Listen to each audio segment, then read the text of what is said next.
Hello friends, मैं फुरकान अंसारी आप सबका यूट्यूब चैनल आईटी मंच में स्वागत करता हूं। साथियों, यदि आप जुलाई 2020 की परीक्षा की तैयारी कर रहे हैं और सी लैंग्वेज के लिए चिंतित हैं तो घबराने की बिल्कुल आवश्यकता नहीं है। मैं आपको कम समय में बेहतर तैयारी की गारंटी देता हूं। सिर्फ आपको मेरे साथ बने रहना है और मेरे चैनल को सब्सक्राइब करना है, वीडियोज़ को लगातार ऑब्ज़र्व करना है, देखना है। तो आइए सबसे पहले हम शुरू करते हैं इस सेशन के इम्पॉर्टेंट क्वेश्चंस की लिस्ट में। आज इस वीडियो में मैं आपसे चर्चा करने वाला हूं साल 2018 के 2018 के जनवरी पेपर के मल्टीपल चॉइसेस के क्वेश्चंस के विषय में। तो टाइम को वेस्ट ना करते हुए सबसे पहला क्वेश्चन हमारे पास है, what will be the output if compiled and execute the following C code. यहाँ पर एक प्रोग्राम दिया हुआ है, इसमें समझने वाली बात है आपके पास, क्योंकि आप सी लैंग्वेज के स्टूडेंट हैं, float a is equal to 5.2 दिया हुआ है और a इज़ इक्वल टू 5.2 का मतलब ये है कि यहाँ पर सिंगल इक्वल साइन है, असाइनमेंट ऑपरेटर है। 5.2 अब a की मेमोरी लोकेशन पर स्टोर हो रहा है। 5.2 को आपने यहाँ पर एक ही मेमोरी लोकेशन पर स्टोर करा दिया और फिर नेक्स्ट स्टेटमेंट में आपने चेक किया है if a is equal to 5.2। आप कह रहे हैं कि आपने a की मेमोरी लोकेशन पर 5.2 स्टोर कराया है इसके पहले स्टेटमेंट में, और अब पुनः यही चेकिंग कर रहे हैं कि क्या a की वैल्यू 5.2 के बराबर है। अगर ये बात बिल्कुल सही है तो आपका आंसर में इक्वल लिख करके आना चाहिए। प्रिंट एफ से यहाँ पर प्रिंटिंग कराई गई है और इसके बाद ये जो आपका आंसर होगा ऑप्शन में यहाँ पर दिया है, पहला a इक्वल, दूसरा b लेस देन, तीसरा ग्रेटर देन, चौथा कंपाइलेशन एरर। तो आपका पहला जो आंसर है इक्वल, जो प्रिंट एफ का मैसेज है वो बिल्कुल सही है, क्योंकि आपने यहाँ पर देखा कि 5.2 पहले a में असाइन हो रहा है और फिर a की ही वैल्यू को आप a की वैल्यू मतलब 5.2 को उसी से आप कंपेयर कर रहे हैं, यानी कि दोनों ही वैल्यूज़ बराबर होंगे। उम्मीद कर रहा हूँ ये क्वेश्चन आपको समझ में आ गया होगा। और इसी तरह से नेक्स्ट क्वेश्चन है हमारा यहाँ पर, what will be output if you compile and execute the C code. यहाँ पर आपके पास इंक्रीमेंट ऑपरेटर्स का एक यूज़ करके एक प्रोग्राम बनाया गया है। अब यहाँ समझने वाली बात है कि int i is equal to 4 दिया गया है और फिर इसके बाद x एक वेरिएबल है। सबसे अंत में आपके इस एग्जीक्यूशन के बाद x की वैल्यू पूछी जाएगी। तो आइए सबसे पहले इसको चेक करते हैं कैसे ये काम करेगा।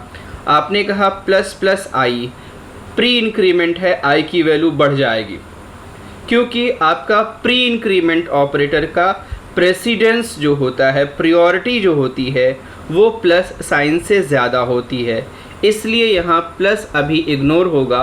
और फिर आपका नेक्स्ट स्टेप पर आप देखिए, दूसरे स्टेप में भी i++ है। पहले वाले स्टेप पर जब आपका i का इंक्रीमेंट हुआ तो वो 4 से 5 हो गया। उसके बाद फिर से आपके i का इंक्रीमेंट हो रहा है दूसरे नंबर पर। अब i की करंट वैल्यू जो उसकी मेमोरी लोकेशन पर है वो 5 है और इस 5 का जब इंक्रीमेंट होगा तो ये अब आपका 6 हो जाएगा। इसी तरह से फिर से आपका लास्ट वाले i का इंक्रीमेंट जब होगा तो ये वैल्यू आपका i की मेमोरी पर इंक्रीज़ होकर के 7 हो जाएगी। अब क्योंकि आपके i का मेमोरी लोकेशन एक ही है और उसको 3 जगहों पर आपने यूज़ किया है, यानी कि जो करंट मेमोरी लोकेशन पर आपकी वैल्यू होगी वो आपका करंट मेमोरी लोकेशन पर जो वैल्यू होगी वही तीनों जगह पर ऐड होगी। इस प्रकार से 7 तीनों जगहों पर आपका यूज़ होगा, उसका एडिशन होगा और आपका आंसर 21 आएगा। 3 बार जब आप 7 का प्लस करेंगे तो आंसर आपका x में 21 आएगा। पहला आंसर सही है। नेक्स्ट क्वेश्चन की तरफ बढ़ते हैं। अगला क्वेश्चन है कि द फॉलोइंग कोड, यहाँ पर आपका फॉर सेमीकोलन 2 बार, यानी कि इनिशियलाइजेशन कंडीशन, और इन तीनों एक्सप्रेशन के लिए यहाँ पर कोड नहीं दिया लिखा है, लेकिन यहाँ पर उनके जो सेपरेशंस हैं दिया गया है। रिप्रेजेंट्स एन इनफाइनाइट लूप, ये बात बिल्कुल सही है कि अगर हम इस तरह से फॉर लूप को लिखते हैं तो ये इनफाइनाइट टाइम एग्जीक्यूट होगा। इट कैन बी टर्मिनेटेड, इसको रोका कैसे जाए? तो 4 ऑप्शंस आपके पास दिए हैं। पहला ऑप्शन आपका ब्रेक सही है, लेकिन बाकी रिमेनिंग ऑप्शंस की भी बात करते हैं। जो आपने यहाँ पर एग्जिट 0 लिखा हुआ है, दूसरा बी ऑप्शन जो आपका एग्जिट 0 है, ये प्रोग्राम टर्मिनेट करने के लिए होता है। और जो आपका सी वाला ऑप्शन है वो आपका एब्रॉट है, फाइल टर्मिनेट करने के लिए होता है। ऑल ऑफ द एबव नहीं हो सकता। ब्रेक एक आपका यहाँ पर कंट्रोल, एक आपका जंप स्टेटमेंट है जो कि आपके लूप्स और स्विच स्टेटमेंट की बॉडी को टर्मिनेट करने के लिए, ब्रेक करने के लिए इस्तेमाल किया जाता है। तो सही आंसर पहला ए है, ब्रेक यहाँ पर सुटेबल आंसर है, ये बिल्कुल करेक्ट है। नेक्स्ट स्लाइड में हमारे पास यहाँ पर है कि arguments that take input by user before running a program are called. साथियों, अभी तक हो सकता है आपने ये देखा भी हो कि मेन फंक्शन जो आप प्रोग्राम में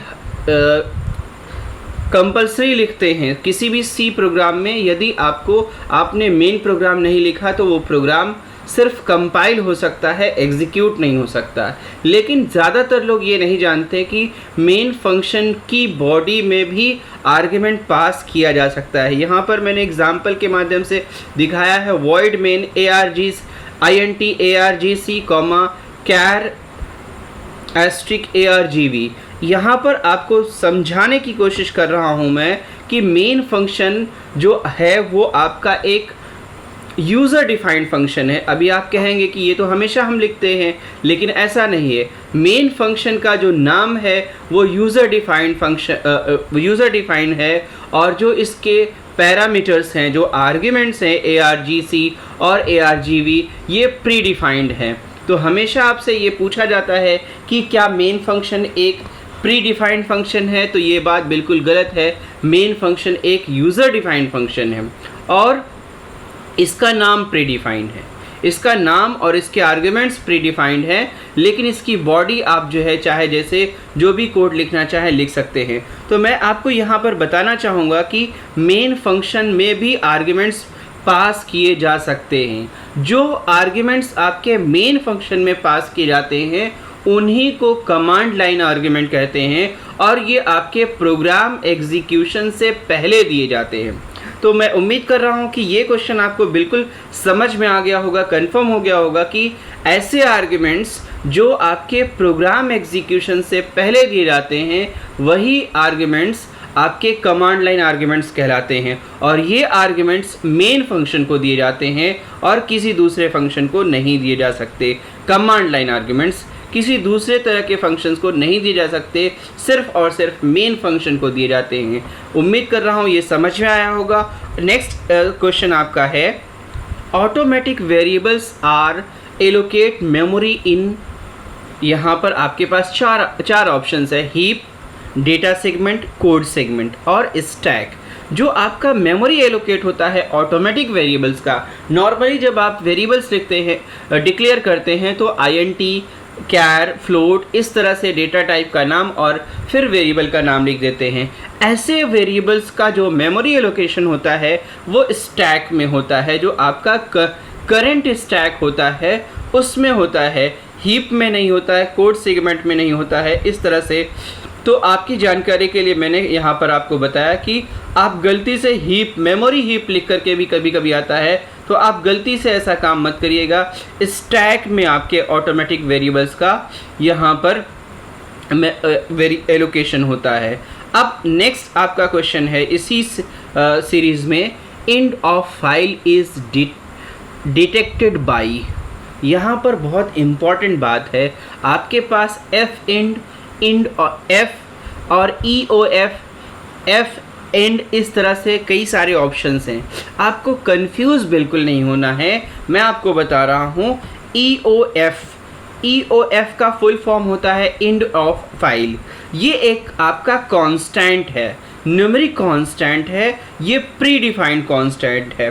ये आपका किसी भी फाइल का एंड ऑफ फाइल इंडिकेट करता है और ये प्री डिफाइंड है। मैं आपको बता रहा हूँ, यहाँ पर इस बॉक्स में देखिए, EOF इज़ डिफाइंड इन, कई सारी हेडर फाइल्स में इसको डिफाइन किया गया है। अगर आप EOF सिंबॉलिक कांस्टेंट को यूज़ करना चाहते हैं अपने प्रोग्राम में कभी भी फाइल के लिए, तो stdio.h में डिफाइंड है ये आपका कांस्टेंट, stdlib.h, alloc.h और भी कई हेडर फाइल्स हैं जहां पर इसको डिफाइन किया गया है। तो इनमें से किसी भी हेडर फाइल का अगर आपने यूज़ किया है तो EOF इंटीजर कांस्टेंट को आप यूज़ कर सकते हैं। कई बार आपके एग्ज़ाम में इसका फुल फॉर्म पूछता है, तो मैं आपको बता रहा हूँ EOF का फुल फॉर्म होता है एंड ऑफ फाइल।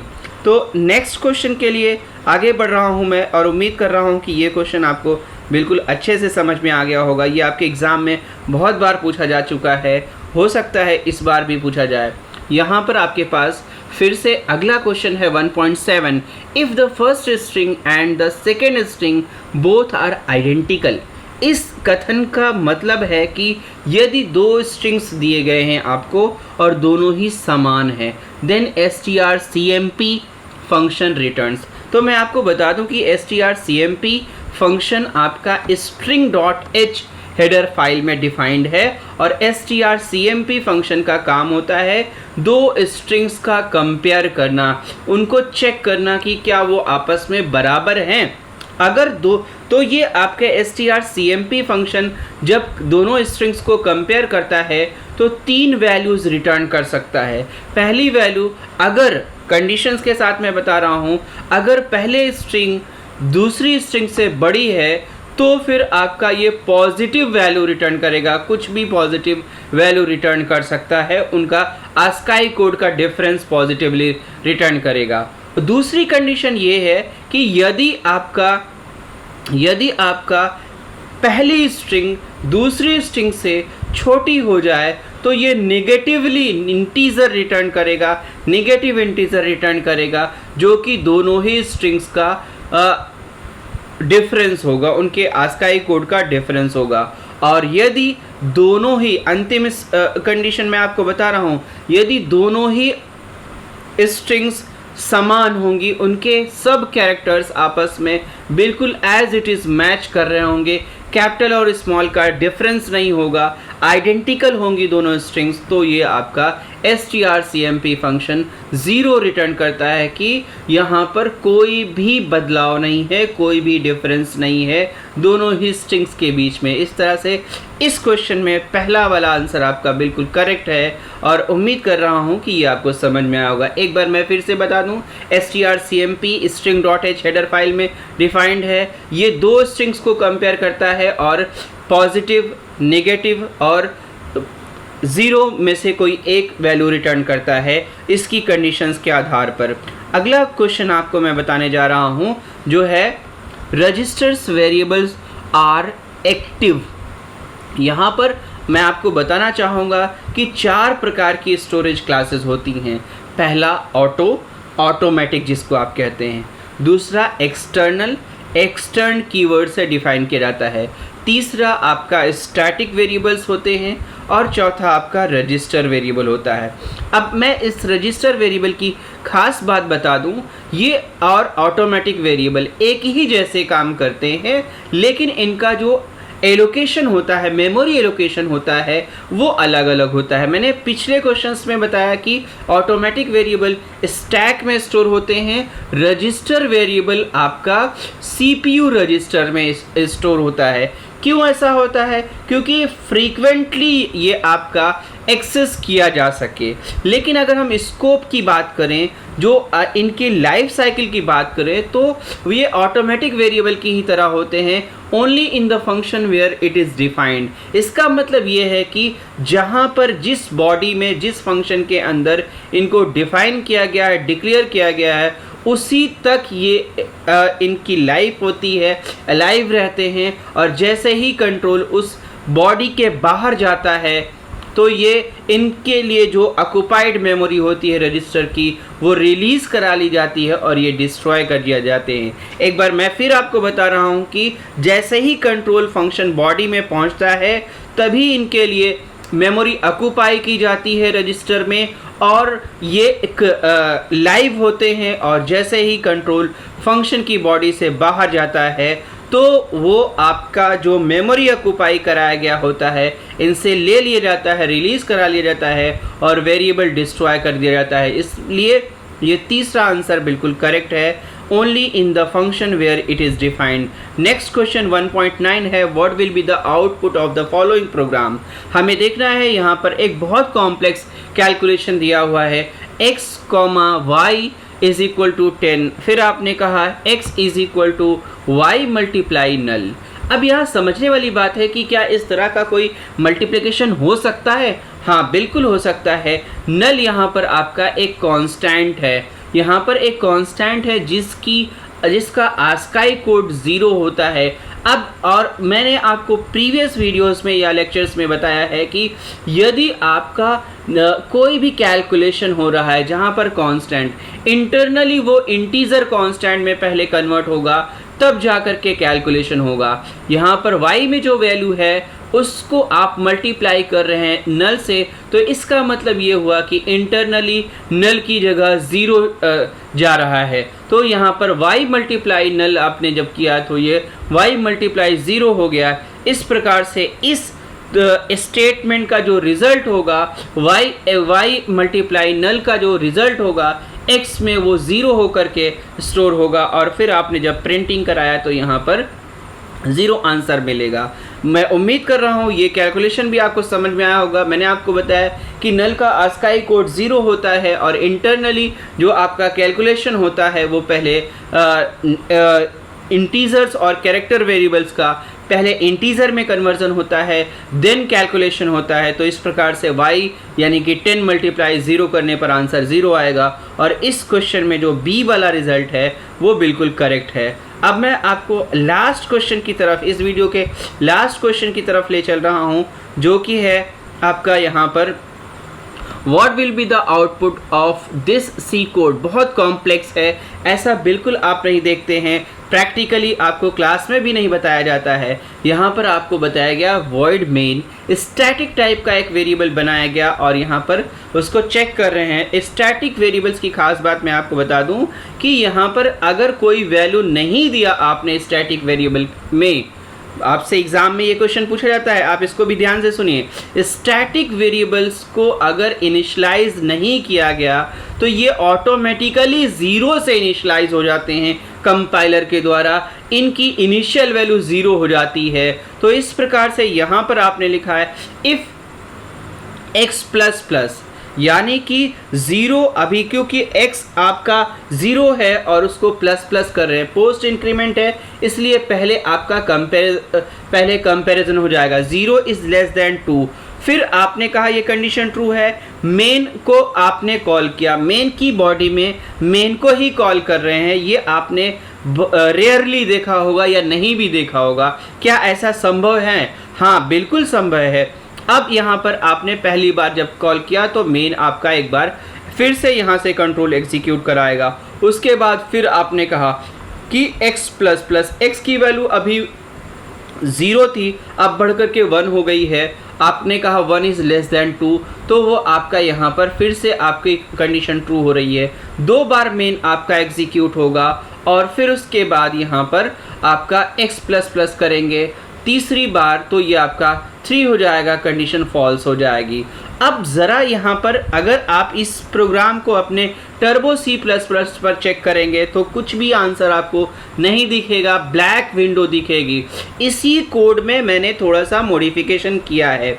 ये यहाँ पर देखिए static int x same code, if की बॉडी में मैंने एक प्रिंट एफ इस्तेमाल किया है जिसमें IT मंच मैंने लिखा है। तो आप जब इस कोड को अपने प्रोग्राम अपने कंप्यूटर पर एग्जीक्यूट कराएंगे तो 2 बार IT मंच लिख करके आपको आएगा। इससे ये कंफर्म हो जाता है कि ये आपका जो कोड दिया गया है ये आपका 2 बार आपका के मेन फंक्शंस को एग्जीक्यूट कराएगा इस प्रोग्राम में। तो ये इसका सही आंसर है मेन इज़ कॉल्ड ट्वाइस।